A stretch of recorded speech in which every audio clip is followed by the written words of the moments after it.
o ministro André Mendonça deu, então, 48 horas para que o presidente do Congresso, o Davi Alcolumbre, ele leia aquele requerimento de prorrogação da CPMI do INSS. Na prática, o que é que isso acontece? O que é que quer dizer essa leitura? Isso faz com que seja suficiente para prorrogar os trabalhos da CPMI.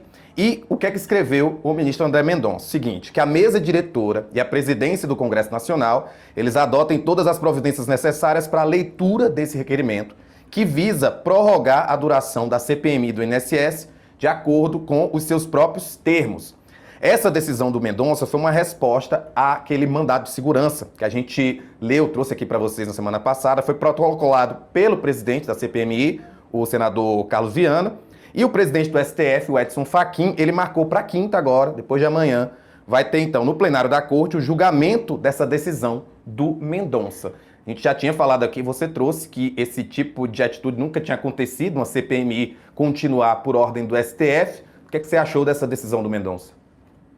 Um absurdo, aí sim. Já tinha chamado a atenção para isso, já.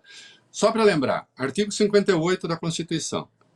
Para se instalar uma CPI, ela precisa ter motivo, fato determinado a ser investigado, precisa ter o número de assinaturas, precisa ter prazo. Se o presidente da casa respectiva ou do Congresso não instala a CPI e existe vaga para instalar a CPI, o Supremo pode ordenar que se instale, já aconteceu, porque, afinal de contas, a CPI está constitucionalmente regulada, artigo 58.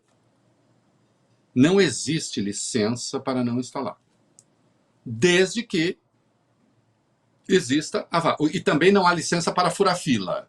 Isso não está na Constituição. Isso diz respeito a cada poder. Por isso, Zanin, inclusive, se lembre, não mandou instalar a CPI do Master na Câmara, porque tem 15 CPI lá, na frente.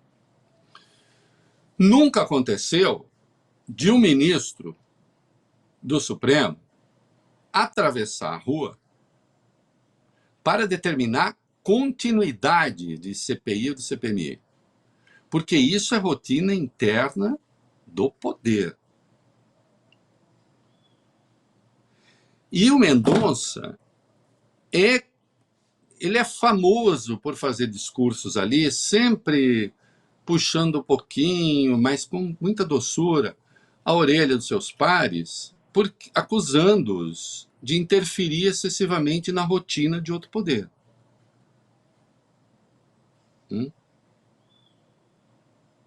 Eis que, nesse caso, ele interfere. E aí eu gosto da retórica, porque tá lá. Diante de todas as razões, reafirma a necessidade de autocontenção na atuação jurisdicional. De modo a se preservar sempre, tal, a ideia da independência. Mas, contudo, aí, a hora do contudo em sentença judicial é sempre a hora do perigo. A hora do perigo, porque às vezes você vai, e você fica, e chega a hora da adversativa, Chega a hora da conjunção adversativa. E aí a conjunção adversativa, você pode dar um cavalo de pau no argumento, como aconteceu, e determinar a instalação. Nunca aconteceu. Se acontecer, e é curioso, porque essa gente toda reclama, Carlos Viana é o rei da reclamação, o presidente da CPMI, e o Alfredo Gaspar, o relator, que vivem dizendo que o Supremo se mete em tudo. E eles pediram para o Supremo se meter.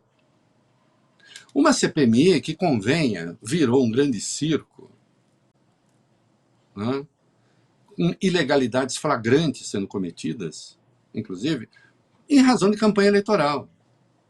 Carlos Viana é candidato à reeleição ao Senado, Alfredo Gaspar está querendo ver se consegue uma vaguinha para concorrer ao Senado também, Os dois empenhadíssimos em campanha eleitoral. E isso vai, inicialmente, o Mendonça havia mandado a decisão para a turma, para ser referendado ou não, e não pode ser a turma, porque, como diz respeito ao Congresso Nacional, então tem de ser necessariamente o pleno.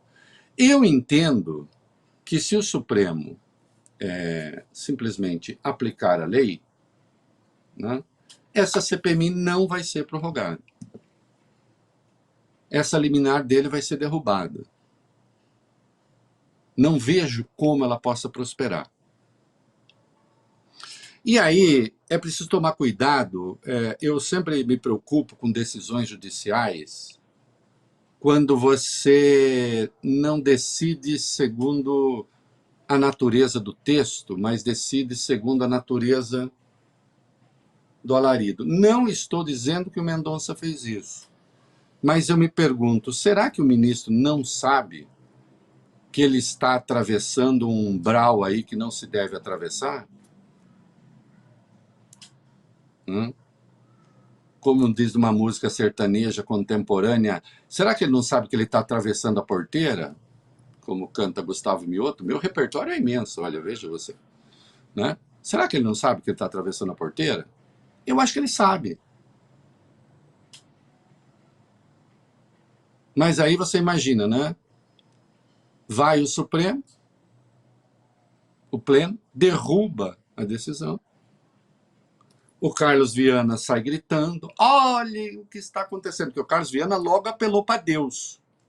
O Carlos Viana apelou para Deus. Assim que o Mendonça decidiu, ele escreveu, não aflijo nem a viúva, apelando ao êxodo, não aflijo nem a viúva, nem o órfão. Se de alguma forma os afligirem e eles chamarem a mim, eu certamente ouvirei o seu clamor. Eu sou católico, eu sou Papa Hóstia, cada um na sua, ele é evangélico.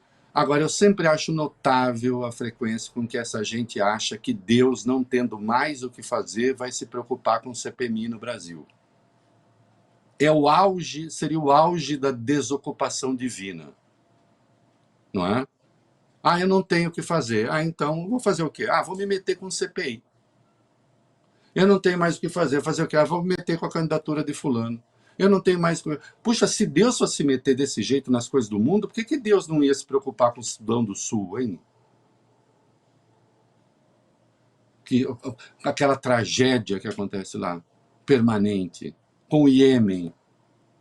Não, vai se preocupar com Carlos Viana. Deusinho desocupado esse. Mas eu quero lembrar, e espero que o Mendonça leve a sério, o que ele falou sobre o bom juiz no dia 20 de março, na OAB do Rio de Janeiro. Vamos colocar o vídeo dele aí falando sobre o que é o bom juiz. Vamos lá. Meu pai me dizendo, filho, o mundo é carente de homens que tomam decisões. Se você estiver errado, se arrependa, peça desculpa e corrija a rota. Mas não deixe de tomar decisões. Coragem não é falar alto, não é ser arrogante, não precisa subir o tom da voz. Coragem não significa irracionalidade, tomar decisões de cabeça quente. Eu tenho só a expectativa de tentar fazer o certo pelos motivos certos. E acho que esse é o papel de um bom juiz. O papel do bom juiz não é ser estrela, é simplesmente assumir a responsabilidade e julgar. Bom, fazer o certo sempre é a melhor coisa, né? Fazer o certo. Às vezes nem que seja por motivos errados, mas que se faça o certo, né? Fazer o errado por motivos certos é que realmente poderia não ser uma boa coisa, né? Porque aí os fins justificariam os meios, o que Maquiavel nunca disse. Eu espero que assim seja mesmo, porque nesse caso, né, o ministro deve saber que fez alguma coisa tendente a ser reformado pelo Pleno, porque nunca houve isso. Porque senão, a partir daí, o Supremo passa a ter o controle da rotina interna do Congresso. Ou pelo menos nesse particular. Porque, mas isso é diferente de instalação de CPI, de CPMI? Sim, é diferente. Porque a instalação da CPI e da CPMI, isso está, sim, regulado na Constituição. Isso tem prescrição constitucional, artigo 58. prorrogação, não. Não é? Então, a tendência é que isso não dure. A tendência é que na quinta-feira isso seja derrubado. Se não for derrubado, o Supremo cede um pedaço daquilo que é sua rotina interna, o Congresso, ao Supremo. E acho que o Supremo não quer isso. Que isso nunca aconteceu. Então é preciso ter a coragem, sim, de fazer a coisa certa pelos motivos certos. Seja em relação à CPMI, seja em relação a modelo de prisão para que se obtenha ou não se obtenha a delação premiada, é preciso, então, ter a grande coragem de fazer valer a lei. Né? É isso. É isso, Reinaldo. Que sigamos fazendo a coisa certa aqui no programa. Te vejo amanhã a partir de 1 da tarde. Até amanhã, querido. Tchau.